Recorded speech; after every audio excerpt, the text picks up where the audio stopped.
Hello everyone, कैसे हैं आप सभी। तो दोस्तों, आज के इस वीडियो में हम जिस टॉपिक के ऊपर बात करने वाले हैं उस टॉपिक का नाम है द लास्ट लेसन। ये हमारी रीडर बुक का फर्स्ट लेसन है।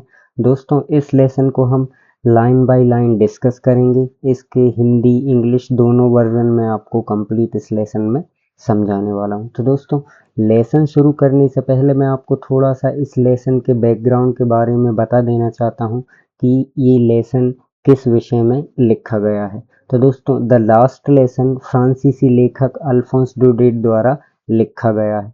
दोस्तों, इस कहानी में ऐसा है कि जब ये लेसन लिखा गया था, ये चैप्टर लिखा गया था, उस टाइम पे फ्रांस और जर्मनी के बीच युद्ध चल रहा था। मतलब फ्रांस और प्रुशियन युद्ध चल रहा था। इस युद्ध में क्या है कि फ्रांस की हार हो जाती है और प्रुशियन यानी जर्मनी जीत जाती है। जब जर्मनी जीत जाती है तो फ्रांस के जो है दो जगह अल्सास और लोरेन प्रांत जो है जर्मनी के अधिकार में आ जाती हैं। और अब वो यहाँ पर क्या करते हैं कि जो भी यहाँ पर पढ़ाया जाता है, मतलब जो नई जर्मन सरकार है उसने अब आदेश दिया है स्कूलों में कि अब फ्रेंच लैंग्वेज की जगह अब स्कूलों में केवल जर्मन भाषा पढ़ाई जाएगी। तो दोस्तों, आप एक बार ये सोच के देखिए कि जैसे आप हिंदी पढ़ते हैं, इंग्लिश पढ़ते हैं, अगर अचानक से सरकार आपसे कह दे कि अब आपको हिंदी और इंग्लिश दोनों ही नहीं पढ़नी है, अब ये लैंग्वेज पढ़नी है, कोई भी लैंग्वेज जो आपने आज तक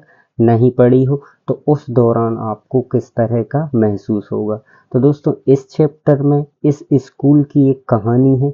इस कहानी का जो मुख्य पात्र है, मतलब जो मेन कैरेक्टर है, वो है फ्रांच और उसके टीचर हैं जिनका नाम है एम हेमिल।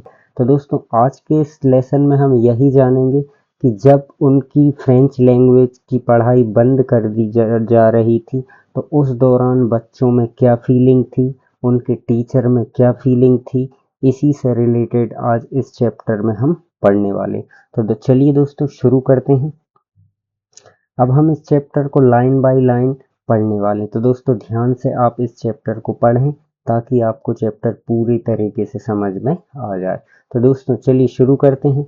अब क्या है कि फ्रांस स्कूल जाने के लिए तैयार है। मतलब आज क्या है, वो बहुत ही लेट उठा है और अब वो स्कूल से निकलने के लिए तैयार है। तो I started for school very let that morning. मतलब उस समय क्या हुआ कि फ्रांस जो है बहुत लेट उठा और स्कूल के लिए भी वो लेट निकलता है। अब वो स्कूल के लिए लेट निकलता है एंड वाज इन ग्रेट डीड ऑफ स्कोल्डिंग। मतलब उसे क्या है कि बहुत ही डर लग रहा था। स्कोल्डिंग का मतलब होता है डांट और ड्रीड का मतलब होता है डर। मतलब उसे किस चीज का डर लग रहा था कि आज जो है, especially because M. Hamel had said that he would question us on participle। मतलब जो उसके टीचर हैं एम हेमल, उन्होंने होमवर्क दिया था एक टॉपिक के ऊपर जिसका नाम है पार्टिसिपल। लेकिन फ्रांस ने क्या है, बिल्कुल भी याद नहीं किया था, कोई तैयारी नहीं की थी। इस वजह से क्या है, उसे बहुत ही डर लग रहा था। ड्रीड मीन्स होता है डर। और किस चीज़ का डर लग रहा था कि आज एम हेमल उसे बहुत ही ज़्यादा डांटने वाले हैं। क्यों डांटने वाले हैं? क्योंकि उसने पढ़ाई बिल्कुल भी नहीं की थी। And I did not know the first word about them. मतलब उसने एक शब्द भी उस टॉपिक के बारे में नहीं पढ़ा था। अब क्या होता है, for a moment I thought of running away and spending the day out of doors. मतलब कुछ समय के लिए उसने सोचा कि मैं आज स्कूल ही नहीं जाता हूँ और मैं पूरा का पूरा दिन बाहर कहीं पे भी अपना बिता दूंगा और स्कूल नहीं जाऊंगा। क्यों? क्योंकि उसे डर लग रहा था कि एम हेमिल जो है आज उसे डांटेंगे, चिल्लाएंगे। अब थोड़ा सा उस दिन मौसम क्या कैसा होता है इसके बारे में आगे बताया गया है। It was so warm. दिन क्या है, काफी गर्म था, अच्छी लाइट थी, so bright the birds were chirping at the edge of wood. मतलब जंगल में पक्षियों के चहचहाने की आवाज आ रही थी। चिरपिंग मतलब पक्षियों का चहचहाना। And in the open field back of the saw mill the Prussian soldier were drilling. मतलब वहां पे एक सॉ मिल है सॉमिल होता है मतलब जहाँ पे लकड़ी काटने का, लकड़ी का काम किया जाता है, लकड़ियों को काटने का काम किया जाता है, उसे बोलते हैं सॉमिल। मतलब सॉमिल के पीछे एक ग्राउंड था, वहाँ पे जो प्रुशियन सोल्जर है वो ड्रिलिंग कर रहे थे। ड्रिलिंग मीन्स होता है प्रैक्टिस, मतलब जो भी सोल्जर अपनी प्रैक्टिस करते हैं वो वहाँ पर प्रैक्टिस कर रहे थे। It was all much more tempting than the rule of participle, मतलब ये सारा जो दृश्य है उसको बहुत ही अच्छा लग रहा था। टेम्पटिंग मतलब मन को अच्छा लगने वाला, मतलब ये जो सीन उसने देखा ये उसे काफ़ी अच्छा लग रहा था, बजाय किसके, रूल ऑफ पार्टिसिपल, मतलब पार्टिसिपल के जो नियम हैं उनसे उसे कहीं बेहतर वहाँ का नज़ारा लग रहा था। But I had the strength to resist, मतलब उसने अपने आप को रोका। And hurried off to school, और स्कूल जाने के लिए जल्दी निकला। अब क्या होता है, when I passed the town hall there was a crowd in front of the bulletin board. अब क्या है कि जैसे ही वो टाउन हॉल को के पास गुजरता है, मतलब गांव से वहां से गुजरता है, तो उसने देखा कि बुलेटिन बोर्ड, बुलेटिन बोर्ड क्या है, पहले के ज़माने में बुलेटिन बोर्ड हुआ करते थे जहाँ से क्या है सारी इन्फॉर्मेशन उस पर चिपका दी जाती थी, और जो भी लोग हैं वहाँ पे नोटिस बोर्ड समझ लीजिए आप, उस पर पूरी न्यूज़ चिपका दी जाती थी और सारी जानकारी लोग वहीं से प्राप्त करते थे। तो जब वो वहाँ से गुजरा गांव से, तो उसने देखा कि बुलेटिन बोर्ड के पास में बहुत सारी भीड़ लगी हुई थी। For the last 2 years all our bad news had come from there, मतलब पिछले 2 सालों में जो भी घटनाएं हो रही थी, अच्छी या बुरी, उन सारी घटनाओं के बारे में जानकारी उन्हें कहाँ से मिलती थी, उसी बुलेटिन बोर्ड से मिलती थी।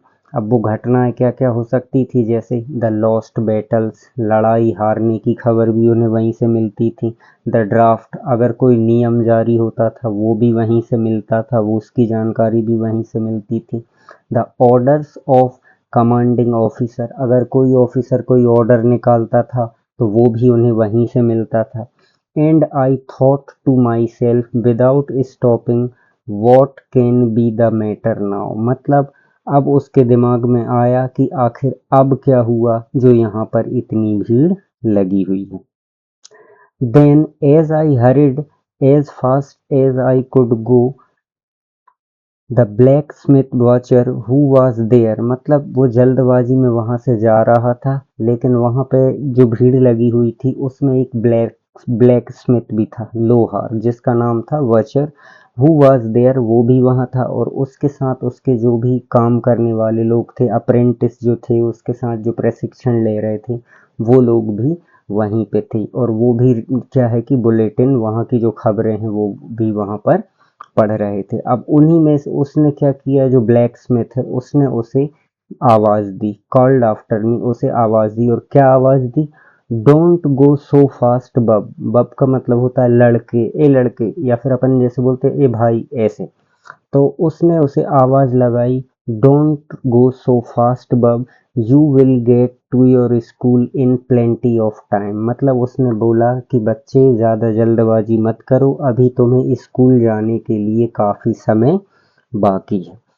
अब क्या हुआ, I thought he was making fun of me, मतलब उसे लगा, फ्रेंच को लगा कि वो मुझसे मजाक कर रहा है। And reached M Hamel's little garden all out of breath, मतलब वो हाँफते हाँफते फाइनली कहाँ पहुंच गया, एम हेमल जो उसके टीचर हैं उनके गार्डन तक पहुंच गया। अब क्या हुआ, usually when school begin there was a great bustle, मतलब अक्सर क्या होता है कि जैसे स्कूल जाते हैं, तो स्कूल जब पहुंचते हैं तो क्या होता है कि वहां पे बहुत ही सारा बस्टल, मतलब हलचल, शोर शराबा, बच्चों की आवाज करने की आवाज वहां पर आती है। मतलब स्कूल जब वो डेली, मतलब यूजुअली जब वो स्कूल पहुंचता था तो उसे स्कूल में काफी हंगामा सुनाई देता था, देती थी, which could be heard out in the street, मतलब आवाज इतनी आती थी कि जो कि वहां की गलियों तक दूर तक सुनाई देती थी। अब क्या क्या होता है स्कूल में उसके बारे में बताया है, जैसे the opening and closing of desk, मतलब जिन बेंचों पे आप बैठते हो उनको खिसकाने की आवाज, बंद करने की आवाज। लेसन रिपीटेड इन यूनिसन, मतलब एक सुर में जैसे अपन लेसन रिपीट करते हैं उनकी आवाज़ सुनाई देती है। वेरी लाउड, बहुत ही तेज आवाज़ सुनाई देती है। With our hands over our ears to understand better, मतलब इतनी आवाज़ आती है कि हम कानों के ऊपर अपनी उंगलियां रख लेते हैं। And the teacher's great ruler rapping on the table, मतलब और जो टीचर क्लास में होता है उसका जो रूलर है, मारने के लिए जो रूलर यूज करते हैं टीचर, डंडा यूज करते हैं, वो रैपिंग, रैपिंग मतलब बेंच के ऊपर पटकना, घिसना, उसकी आवाज भी अलग ही सुनाई देती है। But now it was all so still, लेकिन आज क्या था कि काफी शांति थी वहां पे, बिल्कुल सब कुछ रुका हुआ था, एकदम शांत था। I had counted on the commotion to get to my desk without being seen। अब उसने क्या सोचा कि एकदम जल्दी से, कॉमोशन का मतलब होता है जल्दी से, मतलब उसने सोचा कि जल्दी से वो अपनी डेस्क पर बिना किसी को नजर आए पहुंच जाए। But of course that day everything had to be as quiet as Sunday morning. लेकिन क्या हुआ कि उसने ये देखा कि स्कूल में आज इतनी शांति थी कि जितनी शांति एकदम संडे के दिन होती है। Through the window I saw my classmates, अब उसने खिड़की से उसके दोस्तों को देखा, क्लासमेट्स को उसने देखा, ठीक है। ऑलरेडी इन देयर प्लेसेस, जब उसने देखा कि उसके क्लासमेट भी हैं, पहले से ही अपनी जगह पर बैठे हुए हैं। And M Hamel walking up and down with his terrible iron ruler under his arm, और उसने देखा कि उसके दोस्त तो बैठे ही हैं, लेकिन एम हेमल भी जो है पूरी क्लास में वॉक कर रहे हैं, ऊपर नीचे चल रहे हैं, और उनके हाथ में जो है टेरिबल आयरन, मतलब आयरन का जो रूलर है, जो डंडा है मारने वाला, उनके बिल्कुल बाहों में ऐसे चिपका हुआ है। I had to open the door and go in before everybody. अब क्या है कि वो वहां पर इस क्लास में एकदम जाना चाह रहा था, एकदम जल्दी से वहां पर पहुंचना चाहता था। अब उसने वो ये कहना चाह रहा है कि you can imagine how I blushed and how frightened I was. उसने बताया कि आप सोच भी नहीं सकते कि मैं कितना डरा हुआ था, कितना झेप रहा था। ब्लश का मतलब यहाँ पे होता है झेपना, डरना, और मतलब वो बहुत ही ज्यादा डरा हुआ था। अब आगे क्या होता है, बट नथिंग हैपेंड, लेकिन जैसा कि वो डर रहा था कि वो लेट हो गया है स्कूल, आज उसको पिटाई लगने वाली है, ऐसा उसके दिमाग में चल रहा था, लेकिन ऐसा कुछ भी नहीं हुआ। But nothing happened. M Hamel saw me and said very kindly, M Hamel ने उसे देखा और बिल्कुल एकदम आराम से उससे वो बोले। अब क्या बोले, go to your place quickly, जल्दी से अपनी जगह पर जाओ। लिटिल फ्रांस, छोटे बच्चे फ्रांस, जल्दी से अपनी जगह पे जाकर बैठ जाओ। We were beginning without you, नहीं तो हम तुम्हारे बिना ही शुरू करने वाले हैं आज की पढ़ाई, ठीक है बच्चों। आई jumped over the bench and set down at my desk, वो एकदम वहां से कूदा और अपनी बेंच पर जाकर बैठ गया। Not till then when I had got a little over my fright, मतलब धीरे धीरे वो अपने डर को काबू वो करने लगा, मतलब उसका डर धीरे धीरे निकलने लगा। Did I see that our teacher had on his beautiful green coat? अब क्या हुआ कि आज उसने एक बहुत ही अजीब चीज देखी। अब वो अजीब चीज क्या देखी कि आज जो उसके टीचर हैं एम हेमल, वो बहुत ही ब्यूटीफुल ग्रीन कलर का कोट पहने हुए हैं। His frilled shirt, frilled shirt का मतलब होता है झालर वाली, फ्रिल्ड का मतलब होता है झालर वाली, मतलब वो अपनी झालर वाली शर्ट पहने हुए थे। And the little black silk cap, और काले कलर की सिल्क की वो है कैप पहने हुए थे। ऑल एम्ब्रॉयडर्ड, मतलब वो जो कैप है उस पर पूरी एम्ब्रॉयडरी बनी हुई थी। That he never wore except on inspection and prize days, मतलब उसने देखा कि उसके जो टीचर हैं आज एकदम कंप्लीट तरीके से तैयार हैं, अपने ग्रीन कलर का कोट पहना हुआ है, झालर वाली शर्ट पहनी है, सिर पर हैट लगाए हुए हैं। अक्सर क्या है कि वो ऐसा वो टीचर करते नहीं है, और जो स्पेशल जो ड्रेस आज उन्होंने पहनी है वो खास तौर पे कब पहनते थे कि जब स्कूल में कोई इंस्पेक्शन हो या फिर प्राइज डे, मतलब बच्चों को प्राइज मिलने वाला दिन हो, तभी वो ये ड्रेस पहनते हैं।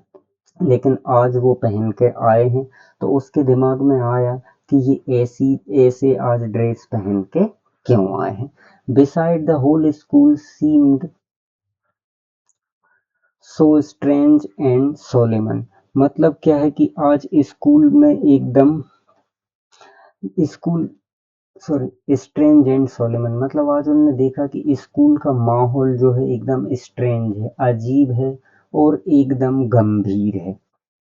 But the thing that surprised me most was to see on the back benches that were always empty the village people sitting quietly like ourselves। अब आज फ्रांस ने एक और नई चीज देखी।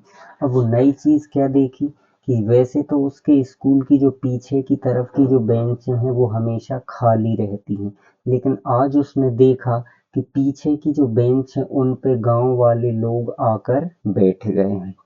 हम मतलब बच्चों की तरह ही वहां पर पीछे की बेंच पे गांव वाले लोग आकर बैठ गए हैं। अब उनमें कौन कौन है? ओल्ड हाउसर है, मकान बनाने वाले, with his three cornered head, जो कि अपनी तिर तिर मतलब तीन कोने वाली हेड को लगाए हुए हैं। ठीक है, हाउसर हो गया। फिर कौन है? द फॉर्मर मेयर, वहां के जो पार्षद हैं, मेयर हैं, वो भी वहां पर हैं। द फॉर्मर पोस्टमास्टर, पोस्टमास्टर भी हैं। एंड सेवरल अदर्स, मतलब और भी बहुत सारे लोग हैं जो कि पीछे बैठे हुए हैं। एवरीबॉडी लुक्ड सैड, मतलब सारे के सारे जो लोग हैं वो पूरे के पूरे क्या है, एकदम दुखी हैं। एवरीबॉडी लुक्ड सैड, मतलब सारे जो लोग हैं वो एकदम दुखी मुद्रा में बैठे हैं। And Hauser had brought an old primer, मतलब जो हाउसर है, जो गांव से जो हाउसर जो मकान बनाने वाला है, वो जो अपने साथ प्रिमर मतलब छोटे बच्चों की जो है किताब को लेकर बैठा हुआ है। thumbed at the edges and he held it open on his knees, मतलब घुटनों पे वो किताब को खोलकर वहां पर बैठा है। with his great spectacles lying across the pages, मतलब वो spectacles चश्मा लगाए हुए हैं और उनकी पूरी नजर उस किताब के ऊपर है। While I was wondering about it, मतलब उसके दिमाग में ये चल रहा था, जब वो ये सारी चीजें सोच रहा था कि यार आज इतना बदलाव कैसे है स्कूल में, तो उतने में अचानक क्या है कि M Hamel mounted his chair, M Hamel जो है अपनी कुर्सी पर चढ़ जाते हैं। And in the same grave and gentle tone which he had used to me said, my children this is the last lesson I shall give you, मतलब वो एम हेमिल जो है अब अपनी कुर्सी पे चढ़ जाते हैं और एकदम ग्रेव मतलब भरी हुई आवाज में उनको बोलते हैं कि प्यारे बच्चों, आज हमारा फ्रेंच लैंग्वेज का लास्ट लेसन है जो कि आज मैं आपको देने वाला हूँ। The order has come from Berlin to teach only German in the schools of Alsace and Lorraine, मतलब उन्होंने बताया कि जर्मन का आदेश है, जर्मनी का आदेश है कि अब अल्सास और लॉरेन के जो स्कूलों में है केवल जर्मन लैंग्वेज पढ़ाई जाएगी, फ्रेंच लैंग्वेज नहीं पढ़ाई जाएगी। The new master comes tomorrow, नया टीचर नया मास्टर है वो कल से आएगा और आपको जर्मन भाषा पढ़ाएगा। This is your last French lesson, I want you to be very attentive, मतलब उसने निवेदन किया कि ये आज आपका आखिरी लेसन है, आखिरी फ्रांच लैंग्वेज का आखिरी लेसन है, तो मैं आपसे रिक्वेस्ट करूंगा कि एकदम ध्यान से इस लेसन को आप पढ़ेंगे। What a thunderclap these words were to me, ये सुनते ही क्या है फ्रांस को ऐसा लगा कि जैसे उसके ऊपर बिजली गिर गई है, मतलब एकदम उसको बहुत ही बुरा उसको सोचने में लगा, मतलब उसे एकदम बहुत बुरा लगा कि और उसे ऐसा लगा कि जैसे उसके ऊपर बिजली गिर गई हो। ओह the riches that was what they had put up at the town hall। मतलब अब उसे समझ में आया फ्रेंच को कि जो टाउन हॉल में जो भीड़ लगी हुई थी वो भीड़ क्यों लगी हुई थी। ठीक है बच्चों, माई लास्ट फ्रेंच लेसन, वो ये सोचता है कि ये मेरा लास्ट फ्रेंच लेसन है। I hardly knew how to write, मतलब वह अब सोचने लगता है, मतलब फ्रेंच को जैसे ही ये सुनता है कि आज उसका लास्ट लेसन है तो वो सोच में पड़ जाता है और अब वो सोचने लगता है। मतलब अब उसका हृदय जो है, दिल एकदम परिवर्तित हो जाता है। अभी तक क्या है, उसे पढ़ने में कोई इंटरेस्ट नहीं था, लेकिन जैसे ही उसने सुना कि ये उसका आज लास्ट लेसन होने वाला है तो अब वो एकदम सीरियस हो गया है और उसके दिमाग में चिंता होने लगी है। अब वो क्या क्या सोचता है, I hardly knew how to write, मैं अभी अभी बड़ी मुश्किल से तो लिखना सीखा था। I should never learn any more, क्या मैं अब कभी नहीं पढ़ पाऊंगा।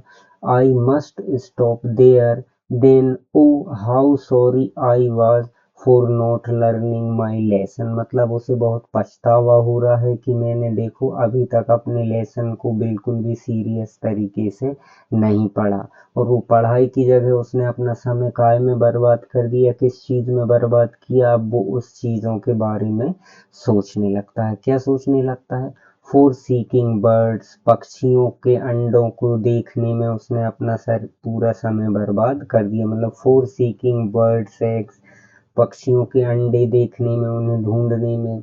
और गोइंग स्लाइडिंग ऑन द सार, मतलब और स्लाइडिंग करने के लिए वो जाता था, वो उसके बारे में भी वो अब एकदम सोचने लगा है। My books that had seemed such nuisance while ago, मतलब अभी तक उसे जो किताबों से एकदम नफरत थी, उसे जो किताबें उसे चिड़चिड़ी लगती थी, अब उसे अचानक से उनके प्रति प्रेम होने लगा है। मतलब अभी तक उसे किताबें बहुत भारी लग रही थी लाने में, लेकिन अब उसे एकदम उसके दिल में एकदम चेंज आने लगता है। My grammar and my history of the saints were old friends now that I could not give up, मतलब उसको अब जो किताबें अभी तक जो जिन किताबों से उसे नफरत हो रही थी, उसे बोर कर रही थी, अब उसे अपनी वो किताबें जो है उसको अपने दोस्तों की तरह लगने लगी हैं। मतलब उसे अब अपने पुराने दोस्तों की तरह वो किताबें लगने लगी हैं और अब उसके दिमाग में ये आ गया है कि अब मैं इन्हें नहीं छोड़ सकता। मतलब कि इन्हें नहीं छोड़ सकता, किताबों को नहीं छोड़ सकता। अब उसे एकदम पछतावा होने लगा है।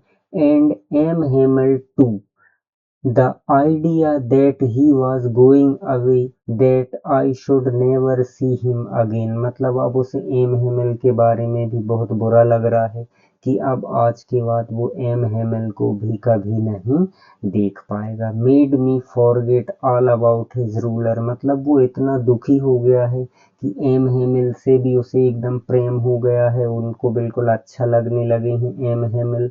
और अब क्या है कि वो एकदम उसे पता है कि एम हेमिल जो है कितना पीटते थे, कितना मारते थे, वो कितने क्रैंकी थे। मतलब एम हेमिल अभी तक उसे बुरे लग रहे थे, लेकिन एम हेमिल आज उसे एकदम बहुत अच्छे लगने लगे हैं। ये क्यों हो रहा है दोस्तों, क्योंकि अब उसे समझ में आ गया है कि उससे गलती हो गई। पिछले टाइम में उसने पढ़ाई पे ज़्यादा ध्यान नहीं दिया, ना ही पढ़ाई की, ना ही अपने टीचर का रिस्पेक्ट किया, तो अब उसे एकदम पछतावा होने लगा है। Poor man, it was in honor of this last lesson that he had put on his fine Sunday clothes, and now I understood why the old men of the village were sitting there in the back of the room, मतलब अब उसे total समझ में आ चुका है कि M Hemal जो है नए कपड़े संडे के दिन भी क्यों पहन कर आए हैं। उसे ये भी समझ में आ गया है और उसे ये भी समझ में आ गया है कि जो गांव के लोग हैं वो पीछे क्यों बैठे हैं। वो इसलिए बैठे हैं कि वो सारे के सारे लोग जो हैं बिल्कुल दुखी हैं, इसलिए वो सारे के सारे वहां पर आकर बैठे हुए हैं। It was because they were sorry, मतलब आज वो सारे के सारे अपने आप में सॉरी बोलना चाहते हैं।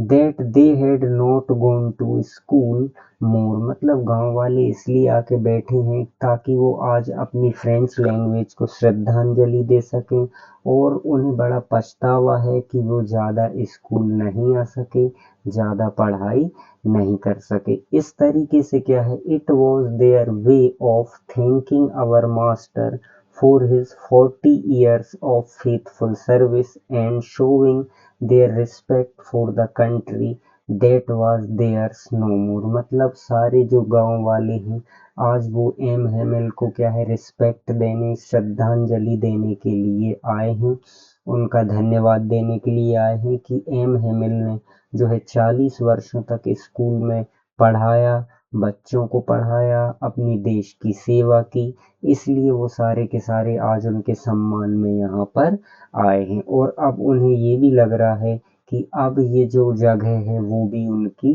नहीं है। तो दोस्तों आज के वीडियो में बस इतना ही। आगे की जो स्टोरी है मैं आपको अगली वीडियो में बताऊंगा। आज हम यहीं पे ख़त्म इसलिए करते हैं ताकि आपको क्या है, बोर भी ना हो। इसके आगे की कहानी हम अगले वीडियो में पूरी करेंगे। तो दोस्तों उम्मीद करता हूँ कि यहाँ तक आपको सब कुछ समझ में आ गया होगा। अगर आपको कोई डाउट है तो आप कमेंट सेक्शन में मुझसे पूछ सकते हैं। अगर आपका कुछ फीडबैक है, कुछ पढ़ने में समस्या, कुछ आपको सजेशन देना हो तो वो भी आप मुझे दे सकते हैं। तो दोस्तों मिलते हैं यहाँ से अगली वीडियो में। और मैं आपसे रिक्वेस्ट करूँगा कि अगर आप चैनल पर नए हैं और आपको वीडियो समझ में आ रहा है तो दोस्तों चैनल को सब्सक्राइब बिल्कुल ज़रूर से कर लें। और अगला वीडियो अब आपको मेरे चैनल पर अगले कुछ टाइम बाद मिल जाएगा। तो आगे का वीडियो यहाँ से हम अगले वीडियो में यहाँ पर हम शुरू करेंगे दोस्तों। ठीक है दोस्तों, तो तब तक के लिए धन्यवाद। मिलते हैं अगले वीडियो में। धन्यवाद।